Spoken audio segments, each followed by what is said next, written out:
Hello everyone, how are you all? I hope you all are taking very good care of yourselves. You all are keeping yourself safe. Welcome to my channel Explore More and Learn. Today in this video I'll talk about a syllable structure. But before that, you should know about a syllable, right? So it's very important to know about a syllable to improve your English pronunciation. I've already made a separate video about a syllable. You can watch that by clicking a link in the description box below. But in this video also I'll explain about a syllable in short. So what is a syllable? A syllable is a unit of pronunciation having one vowel sound with or without surrounding consonants. It forms the whole word or a part of word. So a syllable is a unit of pronunciation having one vowel sound. So each syllable has a vowel sound. It may have or may not have a consonant in it, but it definitely has a vowel sound. Got it? And it forms the whole word or a part of a word. So a syllable works like a building block of a word. And when we say a word, naturally we break that word into small parts. And those small parts are called syllables.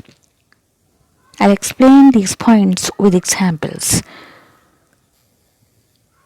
So let's take first word, reflect. Here you see this word is broken into two parts, reflect, and it has two syllables. And you see each syllable has a vowel sound, I and E. Another word, a longer word, photography. And here this word has four syllables and each syllable has a vowel sound. E, photography. Another word, bag. One more word, I. So you see bag and I has only one syllable, and this syllable forms the whole word bag. I, the whole word I. But these syllables form part of word reflect. Altogether this is reflect, but when this word is broken into two syllables, so each syllable forms a part of word. So did you get it? I hope you have understood about a syllable. Do you know each language has certain restrictions to use possible combinations of sounds to form a word? And on the basis of those possible combination of sounds, a syllable follows a structure. We cannot have all consonant sounds together to form a word. We cannot have abrupt sounds to form a word. That's why a syllable follows a structure. So what's that syllable structure? Let's know about it. So this is a syllable structure. You can see a symbol here, a sigma. In linguistics, this symbol represents a syllable. So a syllable is broken into two parts, onset and rhyme. And rhyme is further broken into two parts, nucleus and coda. So nucleus and coda together form a rhyme. Nucleus is preceded by an onset and followed by a coda. When a syllable has all three, onset, nucleus and coda, the sequence is onset is followed by a nucleus and nucleus is followed by a coda. So what are these onset, nucleus and coda?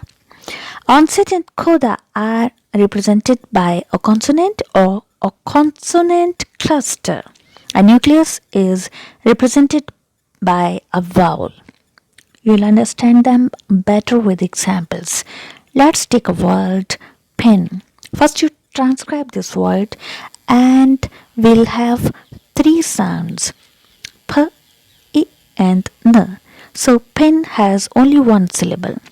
As I told you that nucleus is represented by a vowel. So I is nucleus and it is preceded by an onset and followed by a coda. So let's keep these three sounds into a syllable structure. So p, as it is preceded by a nucleus, so it will be an onset.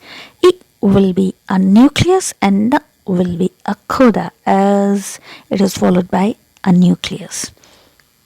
Alright, so pen, which has one syllable, has three sounds, and we have kept these three sounds into a syllable structure. Let's take another example. Spin. Now, that was pen and this is a spin. And here you see again this word, when we transcribe it, we have only one syllable. And here you see we have sp, I and na. What will you do now? So, as I told you that an onset can have a consonant or consonant cluster. So here, nucleus is a vowel and it is preceded by an onset. So let's keep them into syllable structure. So as both of these consonants will be kept in onset, and I will be nucleus and N will be coda. Alright? Now, I'll tell you some important things about a syllable structure. Some syllables have onset and nucleus but no coda. Some syllables have onset and nucleus but no coda. For example, sprei. When we transcribe this word, we have only one syllable, and SPR three consonants together form one consonant cluster, and EI two vowels form a unit, a diphthong. So let's keep all these sounds into a syllable structure. As diphthong, a vowel sound is preceded by a consonant cluster, so it's an onset. SPR and A is a nucleus, and we don't have a coda in this syllable. Now another important thing about a syllable structure is some syllables have nucleus and coda but no onset. Earlier I told you some syllables have onset and nucleus but no coda. And here I am telling you some syllables have nucleus and coda but no onset. So a syllable may have or may not have onset and coda, but definitely a syllable has a nucleus. So here I am talking about some syllables have nucleus and coda but no onset. For example, eat. When we transcribe this word, we get two sounds and one syllable. Eat. Let's keep these sounds into a syllable structure. E is a vowel, it's a nucleus, and ta, which is followed by a nucleus, is a coda. We don't have an onset in this syllable, right? Now I'll tell you a very important thing about a syllable structure, that a nucleus is always present in a syllable. Nucleus, which is a vowel, is always present in a syllable. A syllable is not possible without a vowel, without a nucleus. So we may not have an onset or coda, but we always have a nucleus in a syllable. So a number of syllable depends on a number of vowel. Alright, for example, I. It's a whole word, it's a meaningful word, and it has only one syllable, only one sound. I. So AI, which are two vowels, make one unit, that's a diphthong. So it's only one vowel. So obviously in a structure, this vowel will come under nucleus, and neither we have onset nor we have coda.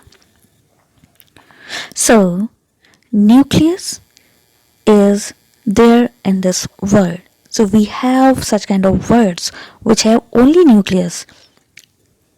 Neither they have onset nor they have coda, but we don't have any word which doesn't have a nucleus. So nucleus is must to be there in a syllable. Alright? Now another important thing, consider vowel sounds for syllabification, not vowel letters. Syllabification, like breaking the word into small parts. For example, spread. When we transcribe this word, we get only one syllable. So let's keep these sounds into a syllable structure. SPR, these consonants make a consonant cluster, and EA, these vowel letters make a vowel sound A, which is preceded by SPR, a consonant cluster. So SPR, is an onset, A is a nucleus, and D is a coda. Now the last very important thing is, do not consider silent letters in syllabification. When you break a word into small parts, do not consider silent letters. For example, sparkle. When you transcribe this word, you get only one syllable. Letter R and letter E are silent here. So you have to remember that we do not consider silent letters when we syllabify a word. If you do not do so, you can do mistakes like sparkle. That will be wrong. So letter R is silent, so sparkle, and E is also silent. We have only one syllable. So let's keep these sounds into a syllable structure. So SP, a consonant cluster, is an onset, and R is a nucleus, and KL, again a consonant cluster, is a coda. So sparkle, sparkle.